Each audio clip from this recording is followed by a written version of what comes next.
예, 개쓰레기도 구원의 가능성이 있는가라는 제목으로 하나님 말씀 증거하도록 하겠습니다. 중요한 왕 성군이 3명이 있다 그랬죠. 7대 왕 여호사밧, 또 15대 왕 히스기야, 또 18대 왕 장차 나올 거죠. 요시야 왕. 다 다윗 같이, 다윗이 기준이었다는 거예요. 다윗과 같이 걸었다. 이게 성군의 기준이라는 것입니다. 근데 15대 왕 히스기야의 아들이 16대 왕이겠죠. 므낫세입니다. 아마 가장 오래 통치했는데 가장 악한 왕이었습니다. 55년 동안 통치했습니다. 이거 언제 태어났냐면 12살에 왕이 됐으니까 죽을 병에 걸렸잖아요. 히스기야가. 살려주세요. 그러고 난 다음에 3년 있다가 얻은 아들입니다. 그러니까 뭐 오래 산다고 좋은 거 하나도 아니죠. 이런 므낫세 같은 악한 왕을 또 만들어서 49년 동안, 55년 중에 49년 동안 굉장히 암흑 시대를 살게 만들었다는 것입니다. 한번 1절 읽겠습니다. 시작. 므낫세가 왕에 오를 때 나이가 12세라 예루살렘에서 55년 동안 다스리며.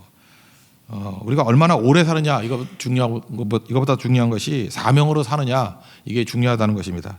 제가 이거 보면서 느낀 게 그거예요. 주님이 오라고 하실 때가 최적의 타이밍이라는 것입니다. 그러니까 우리 그냥 편하게 사십시오. 주님이 부르시면 그때가 최적의 타이밍이에요. 하나님은 실수가 없으셔요. 뭐 너무 일찍 부르는 것 같다니 늦게 부르는 것도 아니고. 그리고 아무리 외부에 공격이 있다 할지라도 우리 사명이 있으면 절대 우리 죽지 않습니다. 사명자는 안 죽어요. 그러니까 죽고 사는 걸 다 주님께 맡기고 그냥 오래 살라고 뭐 열심히 그 오메가3 이런 거 먹지 말고 그냥 충성하십시오. 충성하면 때가 되면 주님 앞에 가는 거지. 인생은 길이로 사는 게 아니고 무게로 살아야 된다는 것입니다. 하나님이 제일 잘 아십니다. 하나님의 때에 불러가신다. 우리가 히스기야를 보면서 그런 걸 느낄 수 있다는 것입니다. 그의 아들 악한 왕 므낫세에 관한 이야기인데 먼저 1절부터 9절까지 얘기는 이거예요. 악의 종합 세트라는 거예요. 그냥 무슨 악이나 악은 이 므낫세가 다 지은 것 같아요. 그래서 가나안에서 쫓아내셨던 이유가 뭐냐면 백성들을, 그 악이 있었잖아요. 가증한 일들. 그 가증한 일 다 했다는 거예요. 그리고 바알과 아세라 무너뜨리지 않았습니까? 다시 다 세우고. 그것도 어디다 세웠느냐 하면 성전 앞마당에다 세웠어요. 그러니까 악한 일을 막 골라서 한 거죠. 거기다가 이스라엘이 제일 악하다 그럴 때 쓰는 게 이게 몰렉 제사거든요. 인신 제사. 자기 자녀를 불로 태워 죽이는 거. 그거 14대 아하스가 그런 짓 했죠. 근데 16대 므낫세도 또 몰렉 제사를 드렸다. 그리고 모든 우상들을 성전 앞마당에 다 만들었다니까요.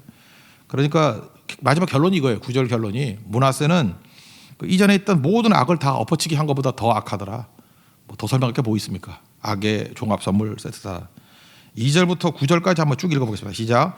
여호와 보시기에 악을 행하여 여호와께서 이스라엘 자손 앞에서 쫓아내신 이방 사람들의 가증한 일을 본받아 그의 아버지 히스기야가 헐어버린 산당을 다시 세우며 바알들을 위하여 제단을 쌓으며 아세라 목상을 만들며 하늘의 모든 일월 성시를 경배하여 섬기며 여호와께서 전에 이르시기를 내가 내 이름을 예루살렘에 영원히 두리라 하신 여호와 전에 제단들을 쌓고 또 여호와의 전 두 마당에 하늘의 일월 성시를 위하여 제단들을 쌓고 또 흰놈의 아들 골짜기에서 그의 아들들을 불 가운데로 지나가게 하며 또 점치며 사술과 요술을 행하며 신접한 자와 박수를 신임하여 여호와 보시기에 악을 많이 행하여 여호와를 진노하게 하였으며 또 자기가 만든 아로 새긴 목상을 하나님의 전에 세웠더라. 옛적에 하나님이 이 성전에 대하여 야훼과 그의 아들 솔로몬에게 이르시기를 내가 이스라엘 모든 지파 중에서 택한 이 성전과 예루살렘에 내 이름을 영원히 둘지라.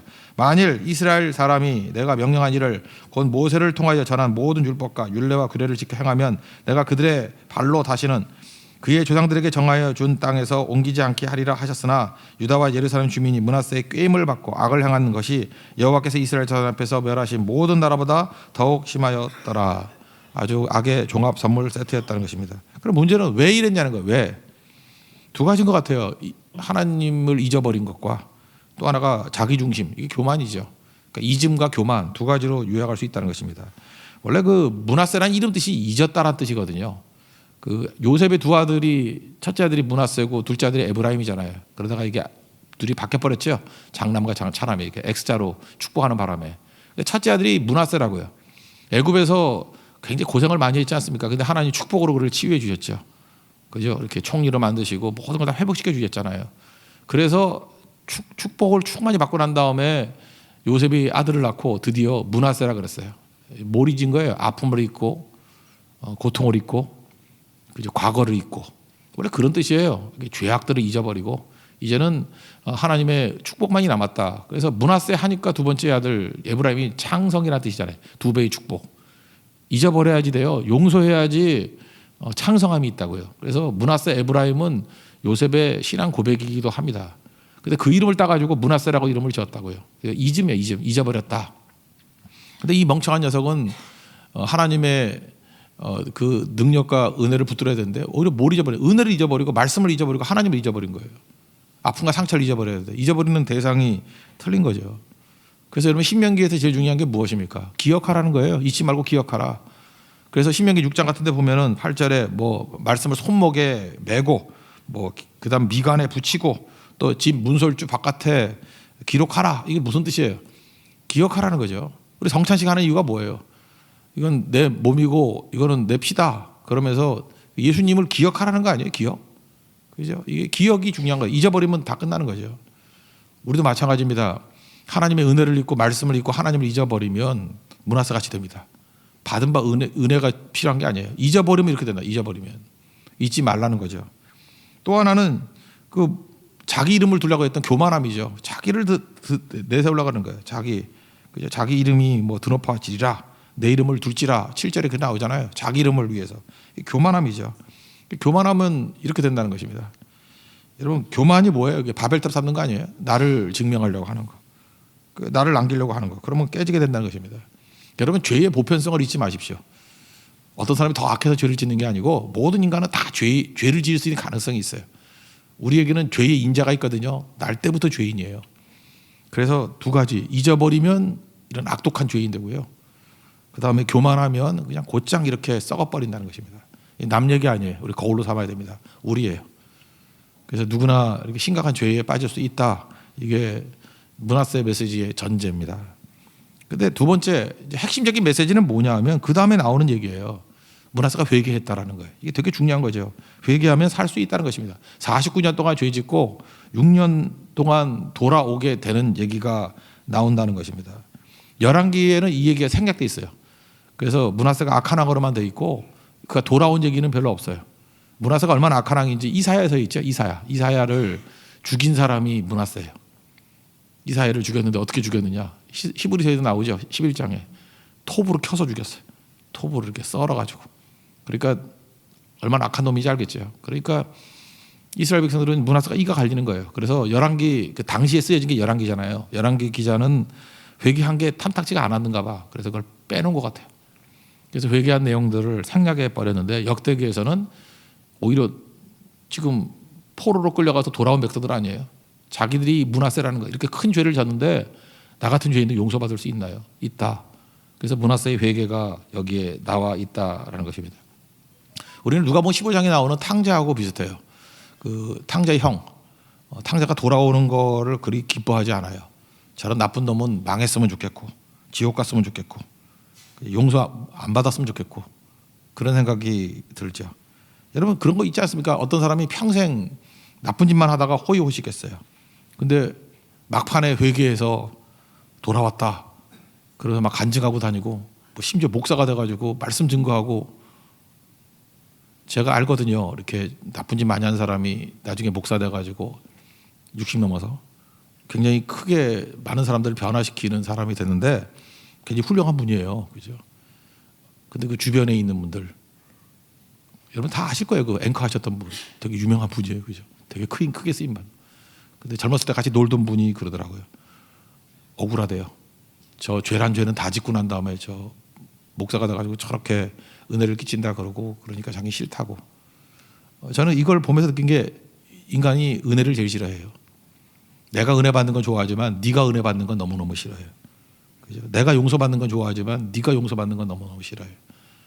그래서 진짜 하나님의 은혜가 넘쳐나고 용서가 풍성하게 넘쳐나면요 상당히 많은 사람들이 불만에 가득 차가지고 이게 뭐냐 그러고 오히려 믿음을 떠나는 사람도 있어요. 그만큼 은혜를 싫어하는 게 인간이라는 것입니다. 아마 이게 전체적인 분위기가 그런 것 같아요. 므낫세가 회개하고 돌아왔다는 것을 좋아하는 사람이 없는 것 같아요. 돌아오게 된 내용이 이거예요. 무명의 선지자가 말씀을 증거했더니 안 들었어요. 나쁜 놈이니까 안 듣죠.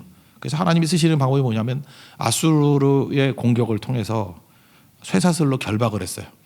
그리고 이게 그 원문 주석 같은 데 보니까 코를 뚫었대요. 코를. 그 므낫세의 코를 뚫어가지고 소같이 이게 철사를 묶어가지고 끌고 간 거예요. 그러니까 이게 뭐 최악이죠. 최악. 큰 하나를 당했죠. 그런데 선지자의 말씀을 통해서는 돌아오지 않던 므낫세가 이렇게 코 뚫어가지고 끌고 가고 쇠사슬에 묶여서 바벨론까지 질질질 끌려갈 때에 그가 회개했어요.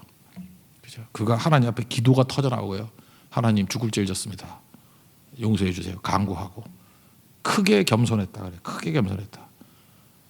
그러면 우린 이런 생각이 들죠. 49년 동안 너뿐만 아니라 주변에 있는 많은 사람 다 죽여놓고 이제 와서 회개하는 그게 말이 되냐? 하나님 용서한다 그러면 말이 되냐? 므낫세가 어떤 놈이다. 이스라엘을 톱으로 켜 죽인 놈을 용서한다는 게 말이 되냐? 근데 하나님께서 용서해 주셨어요. 이 개쓰레기를. 그래서 다시 왕으로 돌아오게 만들고 그걸 다시 세워주셨다는 것입니다. 열왕기서에서는 이게 생략돼 있어요. 역대기에만 이게 기록에 남아 있다니까요. 하나님을 몰랐겠어요? 알았지만 하나님을 만난 체험이 큰 환난 중에서 만나게 되었다라는 것입니다. 10절부터 13절. 그래서 이게 오늘 핵심이에요. 다 같이 읽겠습니다. 시작. 여호와께서 므낫세와 그의 백성에게 이르셨으나 그들이 듣지 아니하므로 여호와께서 아수르 왕의 군대 지휘관들이 와서 치게 하심에 그들이 므낫세를 사로잡고 쇠사슬로 결박하여 바벨론으로 끌고 간지라. 그가 환난을 당하여 그의 하나님 여호와께 간구하고 그의 조상들의 하나님 앞에 크게 겸손하여 기도하였으므로 하나님이 그의 기도를 받으시며 그의 간구를 들으시사 그가 예루살렘에 돌아와서 다시 왕위에 앉게 하심에 므낫세가 그제서야 여호와께서 하나님인 줄을 알았더라. 여러분 여기서 내가 어느 위치에 서 있는지를 알아야 돼요. 이게 므낫세 나쁜 놈이다 그럴 때 내가 굉장히 선한 사람이다 생각하는데 내가 므낫세라고 생각하면 이거 감격이죠. 죄인 괴수에게 은혜가 임하시다. 나에 대한 얘기예요. 우리가 뭐 말씀 듣는다고 잘 못 깨닫잖아요. 근데 지금도 큰 환난 당하신 분들이 있죠. 환난이 오히려 하나님을 만나는 계기가 된다니까요.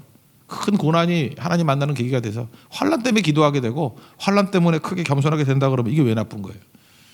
시편 119편 67절 보니까 고난 당하기 전에 내가 그릇 행하였더니 이제는 주의 말씀을 지킵니다. 이 얘기 아니에요. 71절 보니까 고난 당하는 것이 내게 유익이라 이로 말미암아 내가 주의 율례를 배우게 되었나이다. 이거 예외 아닙니다. 그래서 성도들은요 환난조차도 복이에요. 고난조차도 복이에요. 내지 어렵게 만든 것 때문에 내가 기도할 수 있고 이 어려움 때문에 내가 크게 겸손할 수 있다 그러면 이게 왜 나쁜 거냐고요. 우리 존 뉴턴이라는 그 뭐 노예선 선장이었잖아요. 그것도 개쓰레기거든요. 진짜 다 얘기 들어보면 말도 안 되는 거예요. 인간을 갖다가 짐승같이 다루고 돈 주고 팔아먹고 죽이고 그게 존 뉴턴이에요. 이런 사람 구원 못 받아야 된다고 생각하는데 므낫세 같은 사람이 돌아와가지고 목사 되고 나 같은 죄인 어메이징 그레이스 만든 사람 아니에요. 그죠? 나 같은 죄인 살리신 주 은혜 놀라와. 사실 우리가 그 사람이라고 그 사람 그 큰 죄인이라고요. 그래서 우리가 회개하면 주님께서 살리셨다는 것입니다. 그럼 여기 보면요 크게 겸손했다 그러는데 우리 많은 순간 우리 한국 사람들은요 유교적인 영향을 받아가지고 자기 비하하고 자기 부인하고를 구분을 잘 못하는 것 같아요. 자기 비하는 이런 거예요. 뭐 나는 뭐 벌레 같다. 뭐 나는 지렁이만도 못하다. 옛날에 우리 뭐 장로인들 나와서 대표기도 하면 맨날 그랬어요. 뭐 발톱에 낀 때만도 못한 내가 뭐 맨날 이런 얘기를 했어요. 그래서 다음 주에는 뭐로 비유할까 이렇게 생각할 정도로 그죠? 뭐 맨날 나 더러워 죽겠어요. 하여튼 왜 하나씩 묻혔는데 뭐 그냥 지렁이 같다 그러면 뭐 그냥 넘어가겠는데 발톱에 낀 때만도 못한 뭐 그다음에 뭐 이빨에 낀 안 들었어요. 그냥 밥맛이 없어가지고 그렇게 자기 가치 없다라는 걸 얘기하는 거예요. 자기 비하. 이건 자기 비하예요. 그 자기 부인은 뭐죠? 자기 부인은 뭐냐 하면은 가치 없는 내가 구원받았다라는 게 결론이 돼야 돼요. 가치 없는 내가 이렇게 세움받았다. 가치 없는 나를 주님께서 살리셨다. 근데 그 원인이 내게 있는 게 아니라 하나님께 있습니다. 그게 자기 부인이에요. 내가 뭘 이룬 게 아니라 내가 지금 구원받고 하나님이 자녀가 되었고 므낫세 보세요. 용서받고 탕자 보세요. 아들로 인정받고 그게 자기 부인이에요. 근데 이 모든 것들이 내가 아니라 아버지의 은혜예요. 내가 아니라 하나님의 은혜로 된 거야. 므낫세가 이렇게 용서받은 게 지가 잘한 게 뭐 있어요? 하나님의 은혜죠. 그게 자기 부인이에요. 자기 부인은 끝이 좋은 거예요. 끝이 살아나는 거예요. 자기 부인해야 살아나요. 나는 죽고 예수로 사는 거죠. 그러니까 누구든지 자기를 부인하고 원인이 하나님께 있습니다. 자기 십자가를 지고 그러므로 내가 주의 은혜 가운데 다시금 헌신하며 나가겠습니다. 그게 성도의 자세라고요. 여러분 자기 부인에 머무르지 마십시오. 자기 비하에 머무르지 마십시오. 자기 부인하는 거예요. 자기 부인은 뭐예요? 내가 살았다는 거예요. 내가 아들이 됐다는 거예요. 구원받았다는 거예요. 그게 중요한 거죠. 그 은혜의 강이 넘치는 거죠. 우리 은혜가 흐르는 게 세 가지라고 했잖아요. 첫째 용서할 때 은혜가 용서 안 하면 은혜가 다 사라져 버려요. 메말라 버려요. 그다음 겸손할 때 겸손이 뭐라고요? 자기 부인이라니까요. 내가 아닙니다. 하나님이 하셨습니다. 이게 겸손이에요. 축복은 뭐죠?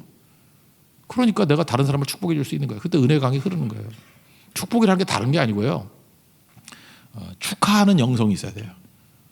여러분 지금 내가 누굴 축복한다 그러니까 뭐 맨날 와가지고 일로 오세요. 안수기도 하는 게 축복이 아니고요. 그냥 계속 축하해 주세요. 축하.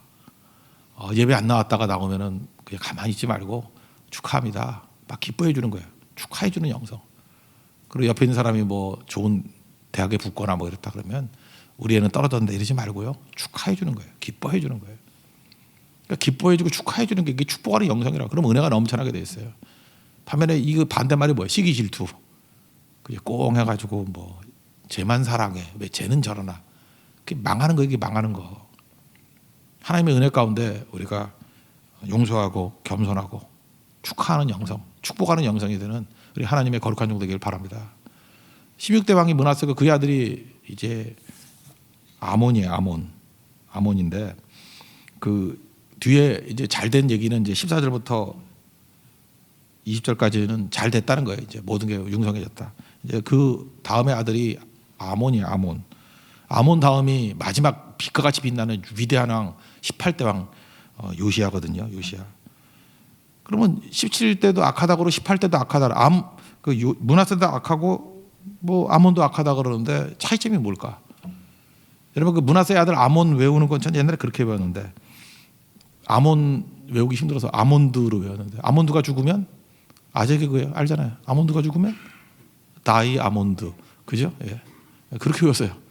그러니까 아몬이 죽어야 다이 아몬드 같은 요시야가 나온다. 뭐 이렇게 배웠거든요. 소가 죽으면 뭐 다이소 그런 모르세요?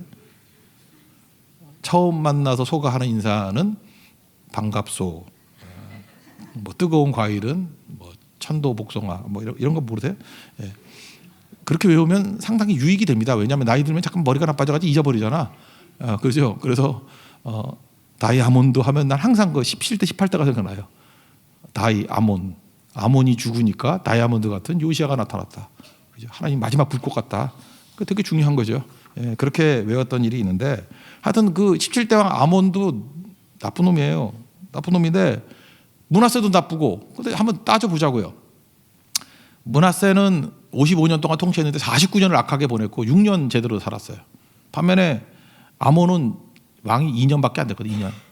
그럼 죄의 양으로 놓고 본다 그러면 누가 죄를 더 많이 졌겠어요? 므낫세가 훨씬 더 죄를 많이 졌고 아몬이야 뭐 2년이니까 뭐 뭔 죄를 졌겠어?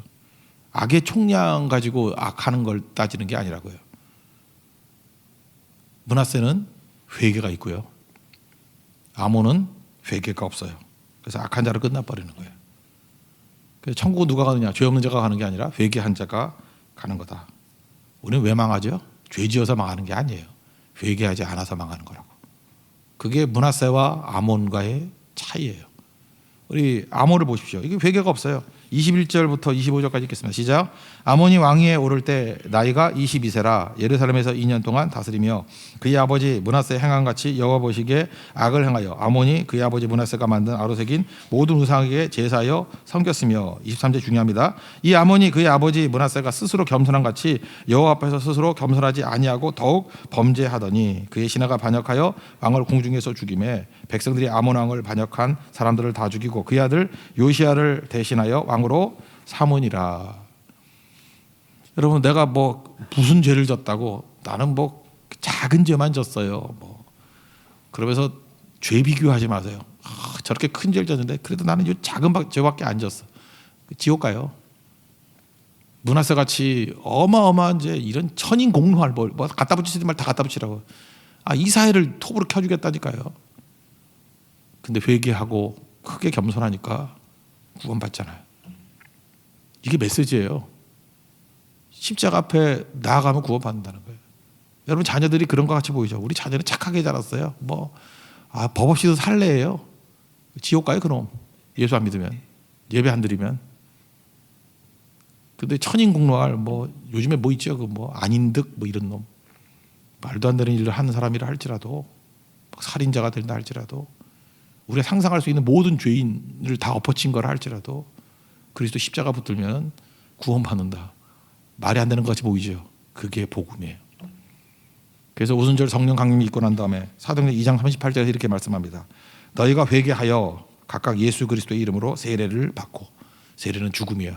옛사람이 죽고 죄 사함을 받으라. 그리하면 성령을 선물로 받으리니 구원받게 된다는 거예요. 이게 복음 메시지입니다. 우리가 복음 증가하는 이유는 그거예요. 죄 짓지 말라 그게 아니고요. 다 죄인들이거든요. 돌아오라는 거예요. 여호와께 돌아오라. 회개하고 돌아오면 건져주십니다. 우리 모든 성도들, 우리 교회에도 회개의 물결이 흘러넘치고 다시금 구원받는, 자기 부인 이후에 살아나는 능력이 나타나는 하나님의 축복이 많은 거룩한 교회 되기를 축원합니다. 자리에 세련하겠습니다. 여호와께 돌아가자 찬양하겠습니다.